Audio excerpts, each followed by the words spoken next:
यहां प्रभु हमें समझा रहे हैं कि संसारना नीचे मने नहीं मुकता, संसारना ऊपर मने मुकજો.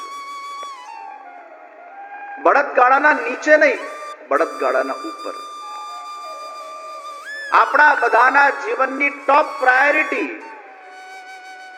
એ નિશ્ચિત ભગવાન હોવા જોઈએ. ભગવાન થકી મારો પરિવાર છે, ભગવાન થકી મારા સ્નેહી સંબંધીઓ છે, ભગવાન થકી મારું જીવન છે, ભગવાન એ મારા જીવનનું કેન્દ્ર છે. ભગવાનની પ્રસન્નતા એ મારા જીવનનું કેન્દ્ર છે. ઢગલે ને પગલે મને પ્રભુનું સ્મરણ થાય. સર્વ કર્માણ્યપી સદા કુર્વાણો મદ્વય પાશ્રય મત પ્રસાદાદ વાપ્નોતિ શાશ્વતમ પદમપ્યયમ. हे अर्जुन, सभी कर्मों को करते करते करते करते करते करते जो जीव मुझे शरणागत हो जाता है, मेरा दास बन जाता है और मुझ में सब कुछ समर्पित करते हुए जब वो कर्म करता है, मेरा ही प्रतिनिधि बनकर दास भाव को धारण कर कर वो कर्म के बंधन में नहीं पड़ता है, वो कर्म बंधन से मुक्त होकर उसको मैं अविनाशी पद की प्राप्ति करवाता हूं. सर्व कर्माण्यपि सदा कुर्वाणो मद्वैपाश्रय मत प्रसादाद, मेरी कृपा से, मेरी अनुकंपा से अविनाशी पद यद गत्वा न निवर्तन्ते तद्धाम परमं मम. और इसलिए सर्वधर्मान परित्यज्य मामेकम शरणम व्रज. मेरी अकेले की शरणागति को तू स्वीकार कर. हमारे जीवन का केंद्र वो प्रभु है. મારી એક જગ્યાએ પધરામણી હતી ભરૂચમાં. ખૂબ સેવાભાવી યુગલ. અને પછી મને જ્યારે બધે લઈ ગયા એમના ઘરમાં,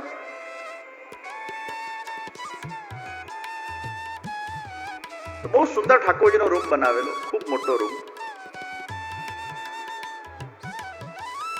પછી મેં એમને પૂછ્યું, માસ્ટર રૂમ ક્યાં છે?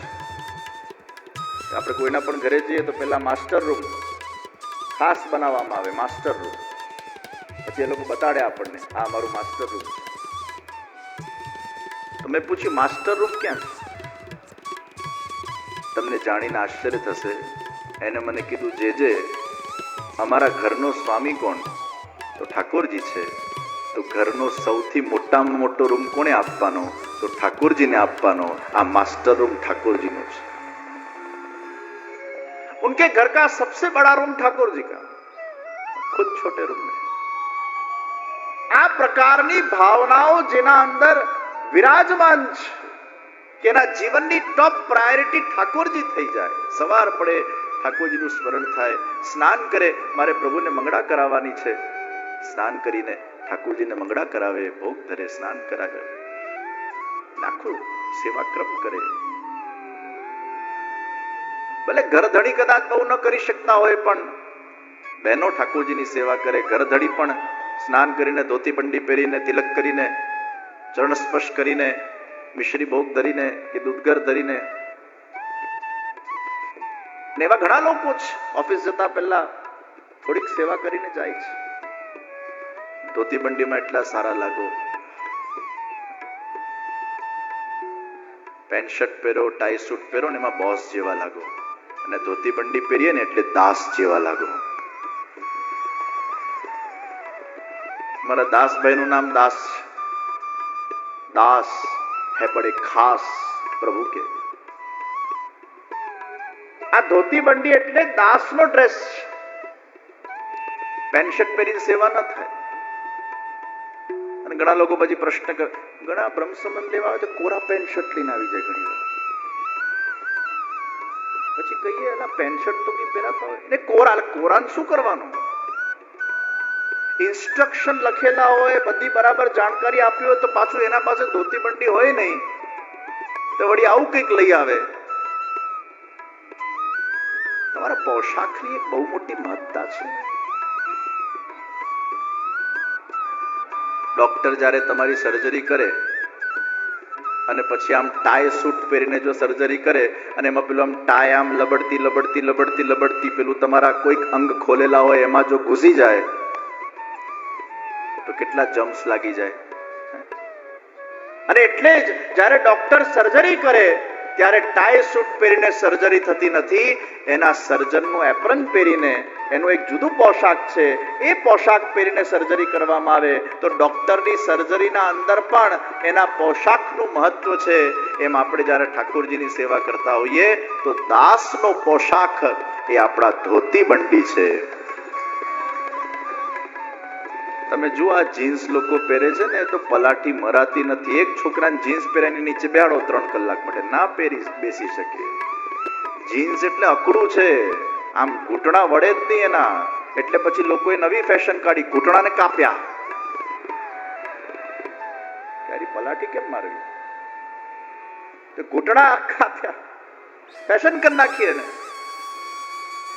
અને ઘણા લોકો ફાટેલા ઘૂંટણે આવતા હોય છે.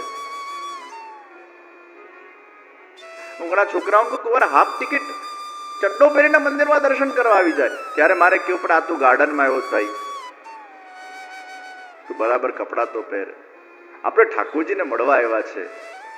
આ વિશ્વનો નાથ અહીંયા બિરાજે છે. એને જયારે મળવા જઈએ ત્યારે કંઈક એને ગમે એવા કપડા પહેરીને જઈએ ને.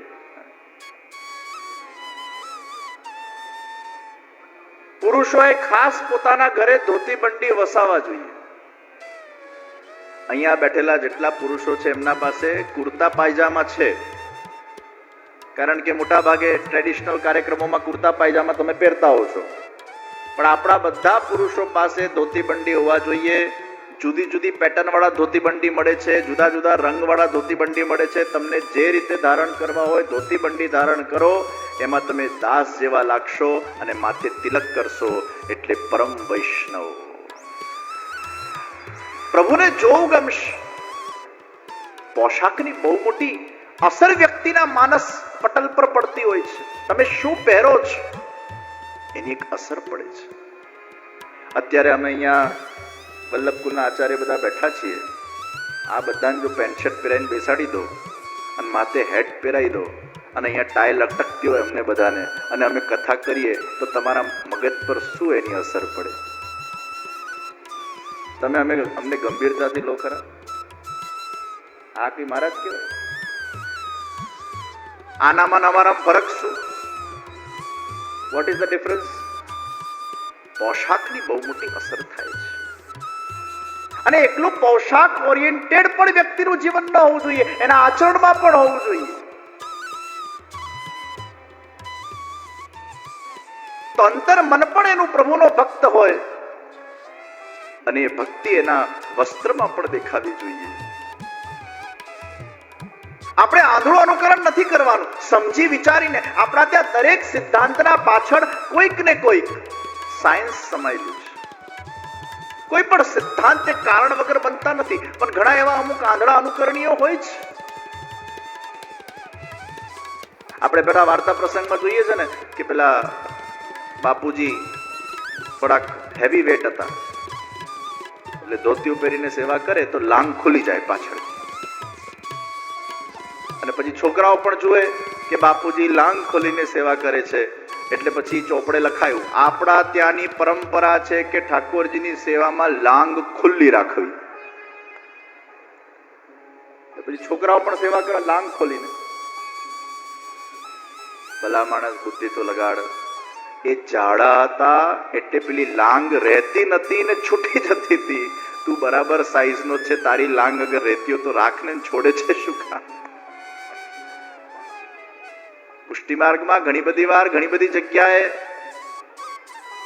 અમુક સિદ્ધાંતોની આજના દેશકાલ પરિસ્થિતિના આધાર પર કઈ રીતે કેટલી કેવી આવશ્યકતા છે એના ઉપર વિચાર કરીને અને અમુક સિદ્ધાંતો જે તે સમયની દેશકાલ પરિસ્થિતિના આધાર પર, હવે કૂવો એ શુદ્ધ છે, શુદ્ધ જળ એ કૂવાનું છે, પણ અત્યારે ફ્લેટોના અંદર લોકો રહેતા હોય એ ક્યાં કૂવા ખોદવા જાય ભાઈ? તો પ્રેક્ટિકલી આપણે અમુક નિર્ણયો આપવા પડે. એ જમાનામાં ફ્લેટ સ્કીમો જ નહોતી. એ જમાનામાં અગર ફ્લેટ સ્કીમો જ નહોતી તો ક્યાંથી સિદ્ધાંત બનશે? બધી જગ્યાએ કુવાઓ સંભવ નથી, બધી જગ્યાએ બોરિંગ સંભવ થતા નથી. તો ભગવત સેવાના અંદર એને આપણે ફ્લેક્સિબલ બનાવવી પડશે.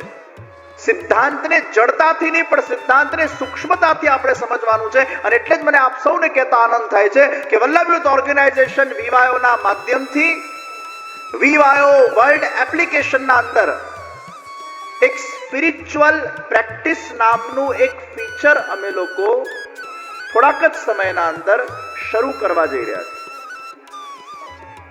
અને આ સ્પિરિચ્યુઅલ પ્રેક્ટિસ ફીચરમાં આખા પુષ્ટિ માર્ગની સૌથી પહેલી વાર ઓનલાઈન કસ્ટમર કેર સર્વિસનું આપણે શુભારંભ કરી રહ્યા છીએ. ઠાકોરજીની સેવાને અનુલક્ષીને તમારા મનના અંદર કોઈ પણ પ્રકારના પ્રશ્નો હોય, આ એપ્લિકેશનના માધ્યમથી એના તમને યોગ્ય ઉત્તરો આપવામાં આવશે.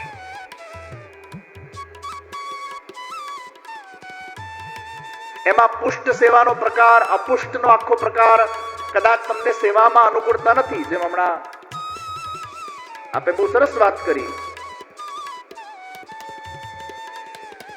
કે થાળા સ્વરૂપની સેવા ન ફાવે તો પછી બાલકૃષ્ણલાલજીની, એ ન ફાવે તો ચિત્રજીની વસ્ત્ર સેવા આદિ આદિ જે આખો પ્રકાર જે આપણા પુષ્ટિમાનનો પ્રકાર છે જ, પણ લોકોમાં એની અવેરનેસ નથી, લોકોને ખબર નથી અને લોકોને ગભરાવવામાં આવ્યા કે સેવા કરવી એટલે બહુ કઠિન. તો પુષ્ટ સેવાનો આખો પ્રકાર ઓનલાઈન કસ્ટમર કેર સર્વિસ, એવા વોલન્ટિયર્સ આપણે દેશ વિદેશના અંદર તૈયાર કર્યા છે, ટ્રેન્ડ વોલન્ટિયર્સ. તમારે એમાં ફોર્મ ભરવાનું અને એ ફોર્મ ભરીને તમારે કયા સ્પિરિચ્યુઅલ પ્રેક્ટિસમાં જવું છે. તમારે પુષ્ટ સેવાના પ્રકારમાં જવું છે તો પુષ્ટાવેલી સેવાનો પ્રકાર બેસિક થી લઈને ઓછામાં ઓછું શું થઈ શકે અને વધારે શું થઈ શકે, અને 200-500 જે લોકોના પ્રશ્નો હોય છે એ પ્રશ્નોના સમાધાનો, 4 દિવસમાં શું કરવું, સૂતકમાં શું કરવું, વગેરે વગેરે વગેરે જે કંઈ પણ એમના સેવા અનુલક્ષીને પ્રશ્નો છે એનું એમાં સમાધાન આપવામાં આવે. તો પુષ્ટાવાના સેવાનો આખો પ્રકાર. અપુષ્ટ રીતે તમારે હજી ઠાકોરજીની અગર સેવા કરવી છે તો અપુષ્ટમાં પણ તમારા ઘરના અંદર 1 રૂમનું ઘર હોય, 2 રૂમનું હોય, 3 રૂમનું હોય, 5 રૂમનું હોય, ફ્લેટ હોય, બંગલો હોય, જેવી તમારા ઘરની વ્યવસ્થા એના આધાર પર કેવું સેટઅપ હોવું જોઈએ, કયા પ્રકારના સિંહાસન, કયા પ્રકારના ગાદીજી, કયા પ્રકારના ઝાંપીજી, કયા પ્રકારના વસ્ત્ર, કયા પ્રકારના શિંગાર. પછી ઘણા લોકોના ઘરે આપણે જઈએ તો પેલું ફ્રોક પહેરેલી હોય મર્યાદા માર્ગની, ઘણા લોકોના ઘરે જઈએ તો એમના મંદિરોના અંદર અમુક પ્રકારની વ્યવસ્થાઓ નથી હોતી. આવા ઘણા બધા પુષ્ટિ સંપ્રદાયના અંદર, આપણા જ ઘણા વૈષ્ણવના અંદર અજ્ઞાનતાના કારણે એ લોકો જે પ્રોપર સ્પિરિચ્યુઅલ પ્રેક્ટિસ એ લોકોથી જે થવી જોઈએ નથી થઈ શકતી. અને એટલે જ ઓનલાઈન આખી વ્યવસ્થા પુષ્ટ સેવાની, અપુષ્ટ સેવાની. અને એક ત્રીજો પ્રકાર આપણે શરૂ કરીએ છીએ કે હવેલીના અંદર જે બિરાજતા ઠાકોરજી છે એમના સ્વરૂપની ફ્રેમ કરીને એમના ત્યાં પધરાવવામાં આવે. જેને ઠાકોરજીની સેવા નથી કરવી, જેને જપ પ્રકારમાં, ધ્યાન પ્રકારમાં જવું છે, તો એ સ્વરૂપ ફ્રેમ કરીને એમના ઘરે પધરાવવામાં આવે અને શ્રીમદ ભાગવતજી પધરાવવામાં આવે અને એમને મિશ્રી ભોગ ધરે અને જપ અને ધ્યાન એ હવેલીના પુષ્ટાવેલા ઠાકોરજીના ફ્રેમ સામે એ કરી શકે. અને આપણા ત્યાં ભાગવતજીના સેવાનો પણ પ્રકાર છે એ લોકોને આપવામાં આવે. ઘણા પુરુષો છે સેવા નથી કરતા અને જપ ધ્યાન પ્રકારમાં જવું હોય તો સ્વરૂપ જે પુષ્ટાવેલું છે એની જ પ્રેમ હોય, ભાગવતજી હોય, અને એ લોકો અમુક પ્રકારના જપ, અમુક પ્રકારના ધ્યાન કરી શકે, પાઠ કરી શકે, આરતી કરી શકે, પૂજન અર્ચનનો પ્રકાર કરી શકે. એ રીતે પણ આખી પ્રેક્ટિસ એ લોકોને શીખવવામાં આવશે. કોઈને સંકીર્તનમાં જવું છે તો એનું માર્ગદર્શન આપવામાં આવશે. કોઈને ધ્યાન કરવું છે તો કૃષ્ણ ભગવાનના સાકાર સ્વરૂપનું ધ્યાન કઈ રીતે કરવું, કઈ રીતે બ્રીથિંગ એક્સરસાઇઝ કરવી, સુખદેવજી મહારાજને કપિલ મુનિ દ્વારા જે આખો ધ્યાન પ્રકાર આપવામાં આવ્યો, જે સાકાર સ્વરૂપની ધારણાનો પ્રકાર આપવામાં આવ્યો, એ આખો એમને સમજાવવામાં આવશે, શીખવાડવામાં આવશે. એટલે તમને તમારી પ્રકૃતિની રુચિના આધાર પર જે સ્પિરિચ્યુઅલ પ્રેક્ટિસના અંદર જવું હોય એનું આખું માર્ગદર્શન આ વીવાયો વર્લ્ડ એપ્લિકેશનના માધ્યમથી તમને પ્રાપ્ત થઈ જશે. આપણા સંપ્રદાયમાં માર્ગદર્શનની બહુ આવશ્યકતા છે અને અમે બધા કેટલી જગ્યાએ પહોંચી શકીએ. કોણે ખાચરે હજારોની તાદાદમાં વૈષ્ણવો છે, એને એક પ્રોપર માર્ગદર્શન મળે.